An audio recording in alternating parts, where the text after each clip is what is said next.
Welcome to the Brand Doctor Podcast, strategies that help entrepreneurs build reputable and profitable brands. Here's your host, Henry Kaminski Jr. Hey, what's going on, everyone? Henry Kaminski here from UniqueDesignz.net with another Brand Doctor Podcast episode for you guys.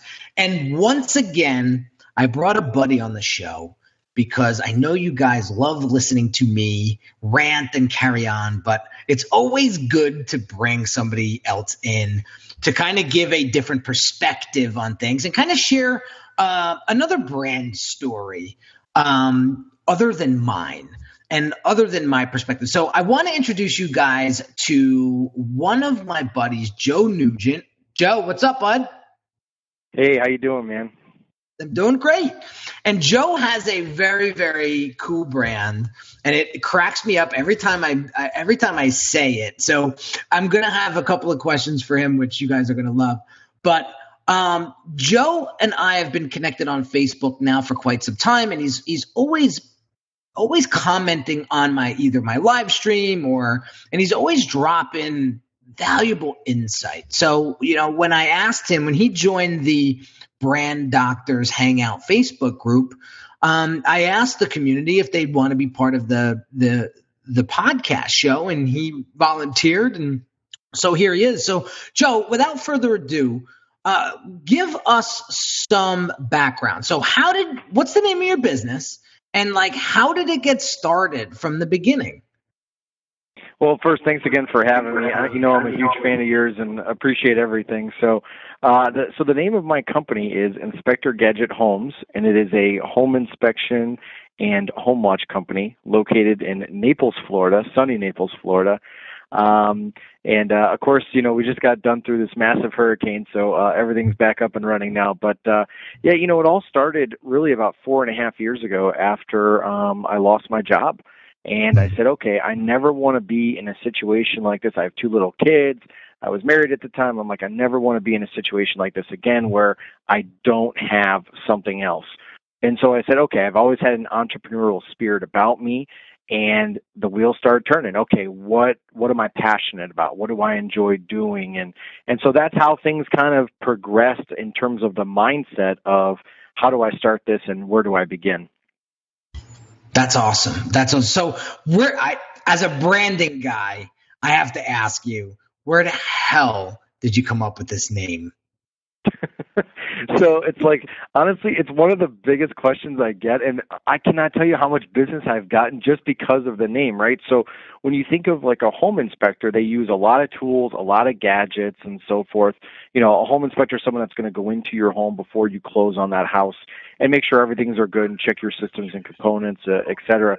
So I kind of put it out there. I go, hey, let's make it fun. I threw out, I'll give somebody $100 gift card somewhere. What do you think I should name this company? And so through a series of suggestions and my own input, eventually it came down to Inspector Gadget Homes. And then I started to freak out because I was like, wait a minute, what kind of copyright infringement? And I'm like, okay, I need to make sure I'm not using any image likeness. So trademark attorneys have been called in and so forth ahead of time. But that's kind of how it all came about. It was just a fun collaboration with a group of people, and it's a really fun name, and it stirs up a lot of fun memories for people, from their childhood, and especially mine. I mean, I grew up watching that. So, but it's true. I mean, it's real. All goes down to the tools. It was one of my favorite cartoons. Yeah. Listen, man, I can't tell you how many times I'm on a home inspection, and I'm like, I really wish I could go gadget arm, and reach across and whatever the hell I'm trying to do. So it's fun. But, again, it all comes down to being able to say, okay, I am a home inspector. I'm a home watch professional. Here's the tools and resources. So it all kind of ties in that way. That's awesome. So how long have you been in business? March will be 3 years. Wow. Okay. So let me ask you a question. So when you first started your business, what were some of the sort of struggles that you were dealing with, and how'd you overcome them? So the struggles I had when I started are still the same struggles I have today that I'm still trying to overcome. And that is, I have a full-time job as the director of sales and marketing for a huge hotel in the Fort Myers area. So trying to start and then try to run a company on nights and weekends has been the number one challenge that I've faced since day one, and continues to be that challenge. And I'll kind of spin this into a branding perspective. Everyone knows me as Joe, the hotel guy. They don't know me necessarily as Joe, the home inspector, Joe, the home watch guy. So that delineation has been very, very challenging to kind of educate people on and get the word out. Interesting. So it's basically balancing. Now, will you ever take Inspector Gadget full time? That's the goal. I mean, listen, don't get me wrong. I absolutely love what I do now, and I'm really good at it. I've been doing it for a while, and I have a place that treats me like a king. But again, at some point, I know I want to be able to have more time with my two little kids, which you can appreciate being a new dad, by the way, right? So, and just like that time and financial freedom thing is so big. So at some point, yes, I do want to get it there, and I have bigger plans down the road for that, what that looks like and so forth. But I think that the whole delineation between hotel, 9 to 5, so to speak, and then, the entrepreneur thing, that has been the number one challenge. Interesting. So let me ask you another question. So how are you generating business for Inspector Gadget right now? I bet 85% of it has been word of mouth. I go to a ton of networking events, and that's probably been the number one way that I've been able to get my name out there and to generate leads through friends and so forth. I'm involved in numerous civic organizations and nonprofits. That's also been beneficial. And then on top of that, obviously there's the social media component to it. There is the blogging. I just redid my entire website, a phenomenal company here locally, Be Brilliant, redid my whole website. And so I've kind of repackaged myself and reinvented myself a little bit as well. That's awesome. So I want to highlight a couple of things here. One is Joe's putting himself out there. All right. Don't expect everything. And I might go a little deep here, so bear with me. Listen, guys, don't expect if you build it, they will come. Okay. Joe didn't build this business and say, I built it. Now I'm just going to get a flood load of clients out of it. And I'm going to be this, financial free guy. Joe is getting out there every possible second he can. And he's putting his best foot forward. He's networking the hell out of himself to generate the business. And look what happens. He generates the business, and now word of mouth starts to spread. Listen, I don't care what anybody says. When you get a referral, I just had a branding on demand client start today. The meeting is in an hour. And he came from another branding on demand client. And those are the best and the easiest sort of conversations you can have with somebody, because it's the hard work is you're not selling anybody. They came highly recommended, and you're just there to say, hey, this is what we have. Can I help you or can I?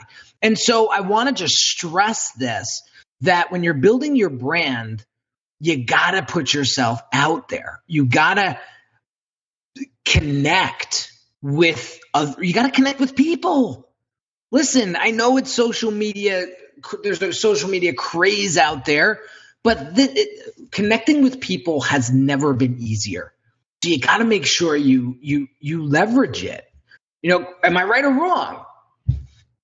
Absolutely. And let me tell you, I do a lot of public speaking, and one of the workshops and keynotes that I've written is all about networking. And one of the things I tell people is that no matter who you meet, if you don't do business with them, that's okay. But if you can help put them in touch with somebody else that they can do business with, then you instantly raise your own profile. You become this super connector, right? And so all I've done is networking. Even though I have met hundreds and hundreds of people that have no need for my services, I know that by building a relationship with them, that they've been out there selling for me when I can't. There you go. So let me ask you a question. How much of your full-time job, like the skills and stuff that you acquired in your full-time job, has helped you build, your side hustle? It's been immense, almost 100%, because being in the hospitality industry, I have this inherent nature and this inherent instinct to help people. So what does a home inspector do? They help people. What does a home watch professional do? They help people. So just that innate quality right there has been immense for me. But on top of that, being in a sales position and a director overseeing an entire sales and catering team, what's been beneficial for me is I understand how to manage people. I understand how to deliver on whatever I promise, right? That, the last thing you ever want to do is overpromise and underdeliver, right? So you try to do the opposite of that. But I know how to write reports. I know how to get stuff out there. So all these things and all these skill sets that I've learned over the last 16, 17 years have absolutely translated into my entrepreneurship job.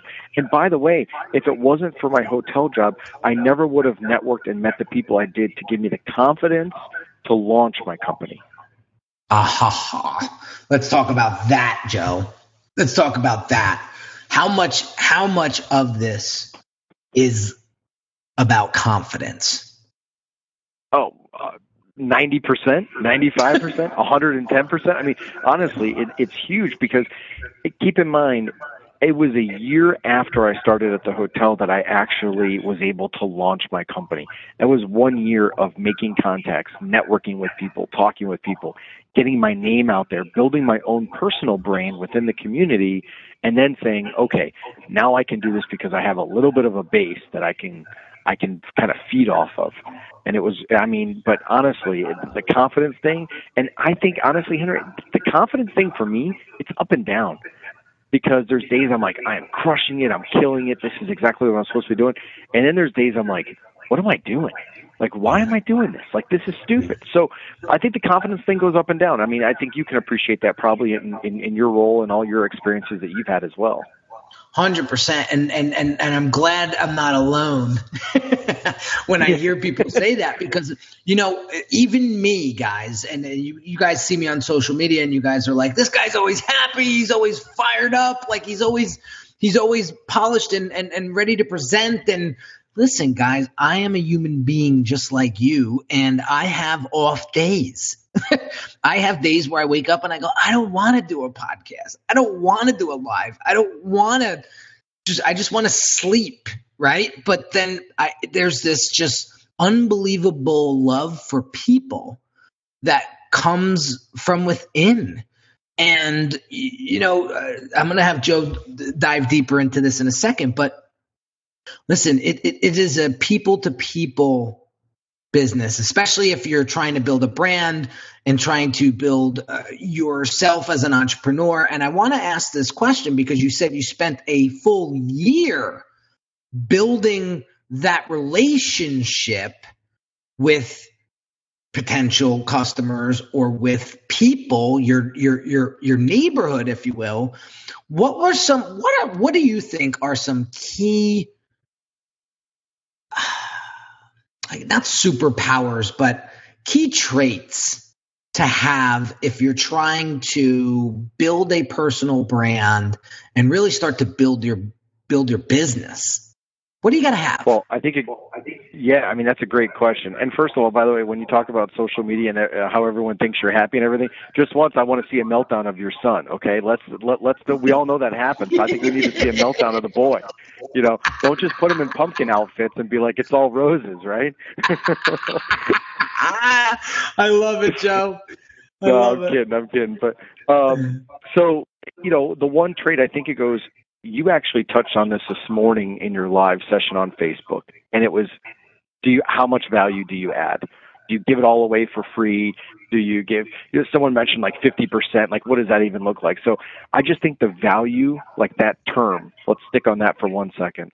I think how I was able to do is I was able to figure out a way to add value. I don't know how to, maybe that was my time. Maybe that was volunteering my talent. In some cases, the little bit of treasure that I have, maybe it was, giving that. But whatever I could do to add value, I think that a value component piece is unbelievably valuable, if I can say that.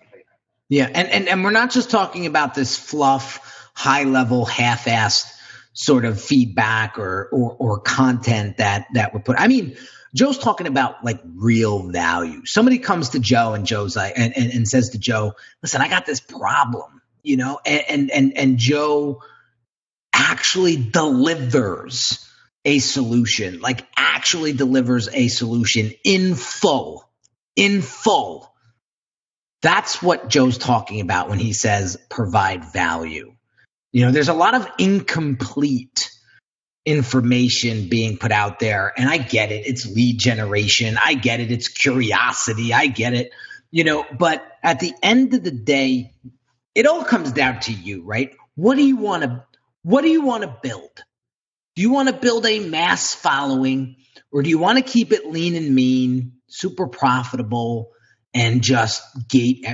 There's no right or wrong answer. You just got to do it. But when people say, "Oh, I'm providing value," and then I listen to them, and that's all they do is talk about themselves, it's like, where's the real value? So there's zero value in that. Yeah, I mean, listen, and nobody really gives a about you. Let's be honest. It's like, how can you help me? Like, what topic of conversation are you going to come up with that actually is going to make me want to get involved? And when I walk away from that conversation, feel like it actually has impacted me in a way that put me in a better place than where I was prior.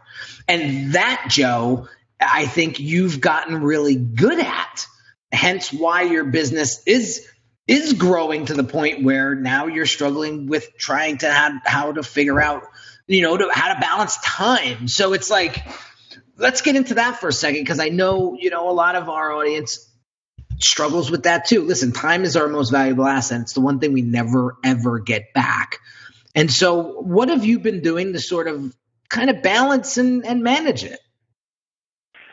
So I think, and I'll just give you like a quick little backstory. So 2 years ago, I went through a separation and ultimately a divorce. And I think I basically, through 2016, I just took that entire year off. I wasn't in a healthy state of mind physically or mentally or whatever. And I think what eventually happened is I just said, okay, I need to get out of this. I need to figure out, what do I need to do to get back on track? Because I have 2 little kids that are counting on me, and I need to be their dad, and I need to do this, and here's my responsibilities, and it's time to kind of get back in the game. And so, to answer your question, though, and I'm getting there, but to answer your question, I think what I did is I reevaluated everything in my life. And not just everything, but everyone. And I started to figure out, okay, what is not serving me in a positive way? Like, do I need to be going out all the time? Do I need to be going to this event? What do I need to be doing to focus on me and my business and my responsibilities? And whatever wasn't serving me in a positive way, that's what I cut out. Interesting. That's great stuff. So Gary Vee talks about this a lot, but when you have a lot of negative energy you're surrounding yourself with, if you have things that are holding you back, if things aren't pushing you forward, they're holding you back. It's a very binary thing. He's always talking about life is very binary, and it's black or white. And this is what Joe's talking about. Like, so what Joe did was he spent 365 days. This is what I love about this guy, right? Joe actually puts in the work. He spent a year building his relationships with people. He spent a year just reflecting on himself, where he's at, where he wants to go, where he was, and realized that certain things have to go. And he wasn't afraid to do it. And he let those things go, and now he's in a much better place. I mean, listen to his voice. I mean, you can hear it. He's like spunky. He's out there. He's like fired up. I love that energy. I can feel it. I don't see him because we're doing a podcast episode, but I can hear it and I can feel it. And that's what I want you guys to understand when it comes to branding your business. I've got to tie this back around because you're dropping so many bombs, Joe. I don't know what to do. I don't even know how to title this episode. But what we need to understand is the way you make how your brand makes people feel, it will determine its success. The reason why Joe's doing well with his business is because he knows how to connect with people in a selfless way. He puts them out front and make sure that they're okay. And correct me if I'm wrong, Joe, in the hospitality industry, I mean, that's how it is, right? Absolutely. So when you work and build a brand from that position. Hey, listen, are you okay? Okay. All right, cool. All right. Now I can, making sure that they have what they need. Listen, it all comes down to truly caring for your audience or for your customer. If you show them how much you care, which Joe knows how to do really well, you're never going to be out of business. You're going to have a constant flow of business. And so that is a phenomenal point that I just want to reiterate here. Joe has but I think too, Henry, go ahead, jump in. If I could, sorry, I didn't mean to interrupt you, but I think too, like when it comes to that, it also has to come from a genuine place, right? Yes. And that's what I see a lot of. So I chose to give back to the community because one, it's how I was raised. Two, it's the right thing to do. And maybe three, and maybe they're not in the right order, but three, I want my kids to see what I'm doing, right? Now, there's a byproduct of giving back to your community and helping others, and that is you're going to be able to grow your business and grow your brand and get your name out there and et cetera. But if you're going at it from a place of that's your number one, I just need to grow, I need to get more revenue, so I need to join this nonprofit or I need this, I don't think that's genuine. People will see right through that. But I think the caring thing, it's very important to me. And I think you just touched on it. And I wanted to reiterate that because I see it all the time with people that get involved in whether it's an organization, a civic cause, or what have you, and they're doing it for all the wrong reasons. That's it. And I was just it's funny you say that, doing things for the wrong reasons. I was just at the Global Synergy Global Forum in Madison Square Garden in New York City on Saturday, and there were some amazing speakers, Richard Branson, Gary Vee, Simon Sinek. There was a bunch of rock stars presenting, and Gary specifically said, you need to understand why you're doing what you're doing. Why are you in business? Why are you reaching out to that individual? Why are you doing your Facebook? Why are you doing what you're doing? Because if you're not clear with that and you're not being honest with yourself when it comes to that, then you are building a brand on toothpicks. And you don't stand a chance in hell. And so I'm glad you brought that up, Joe. Being genuine about it. And really not looking for anything in return. Listen, what goes around comes around. Karma is, I look at it, is very practical, and it's ROI positive when you look at it. And it's, if you want to play that game, then play it. But come from a genuine place. And it may not be tomorrow. It may not be a month from now. It will come back around. There's a reason why Joe and I are on this podcast right now, saying and spitting what we're spitting, because it's no coincidence. Somebody needs to hear this. And so I wanted to create a platform to be able to get this out, to inspire and impact people. And I think that's what a lot of people that have successful podcasts do it for. They want to get that reach. They want to inspire. They want to impact. And that's the biggest reason why I put this podcast together, because times are changing. People are getting even more busy. And podcasts is a great way to plug something in your ear and be able to do something else at the same time. So anyway, not to go off tangent.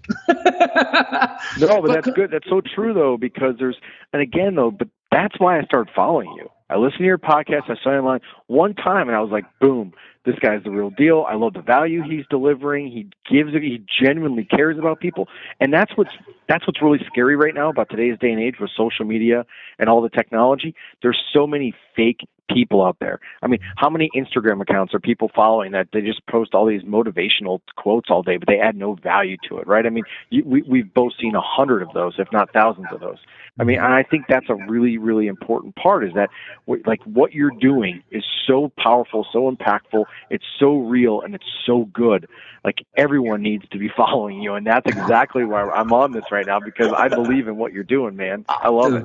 Oh, thanks, Joe. I appreciate that, man. I do. I truly do. So listen, if there's one takeaway, you being in the hospitality industry, you having a successful inspection business, the folks that are listening right now that are looking to take their brands to the next level, what would be the one big piece of advice that you could give them? someone told me this just the other day. They said a lot of people think that entrepreneurs are scared to fail. The reality of it is many of them are scared to be successful. And it's kind of a counterintuitive way of looking at something, and it really got me thinking. And I said, you know what? You're absolutely right. What if this thing is a success? What if I don't have a safety net anymore? And what if I? I guess where I'm going with it, Henry, is I think the best piece of advice is you got to keep going, and you can't be scared. You have to keep moving on. And that's the one thing that I found out is in the last 2 years, I've kind of picked myself apart piece by piece and put myself back together. And it's crazy what I've learned about myself. The journey of my entrepreneur career has been awesome, even though it's been riddled with financial mistakes and just other personal mistakes, right? But it's like, I want to change it for the world, but I can't be scared. And I think just having, like we talked about confidence earlier, not being scared and just really pushing through. That's the best thing I could tell someone. That's awesome, Joe. Well, listen, I appreciate you for spending the time with us today, just sharing your insight and sharing your experience. Listen, it's great to listen to another and grow and learn from another entrepreneur that is just doing crazy things, amazing things. And listen, that has gone through the journey like all of us have. And that's why I wanted you on the show today, because I want the listeners to understand that people go through the same stuff that you're going through. And that I said this in the last episode, business is a team sport. That's why I created the Brand Doctors Hangout Facebook group, hence where Joe is in now. And it's just a community to build and grow with each other. And so that was a great piece of advice. You're going to fail. It's going to happen. Like, it's inevitable. So it's all about just getting back up, dusting your elbows off, dusting your knees off, and continuing to just move forward. So, Joe, thanks again for being on the show. Real quick, guys, if you're not part of the Brand Doctors Hangout Facebook group, just go to Facebook and in the search query type in Brand Doctors Hangout. Come hang out with us. There's about 250 entrepreneurs in there right now. And it's just awesome because everyone's contributing different insights to helping everybody in the community build a better brand. And so I invite you guys in. It's a public group. Just come in and join and hang out with us. I'm doing lives every day, and people like Joe are contributing every day. It's a great place to just chill and learn and grow with other like-minded folks. So just wanted to drop that real quick. So guys, I hope you got some value out of today's episode. There was a lot that we uncovered here. So I'll try to do my best to label this episode accordingly, so that it provides the right guidance for you. And if you haven't shared this podcast yet with a friend or a colleague, please do. And if you have any questions, or if you would like me to highlight a question of yours, find me on social media. You know how to get me on Facebook, Instagram. Leave a comment below, and I will showcase your question and shout you out on a future episode. So guys, have an amazing day. Keep grinding, keep hustling, and I'll catch you on the next episode. You've been listening to the Brand Doctor Podcast with Henry Kaminski Jr. To get your appointment with the doctor, visit Brand Audit at www.uniquedesignz.net.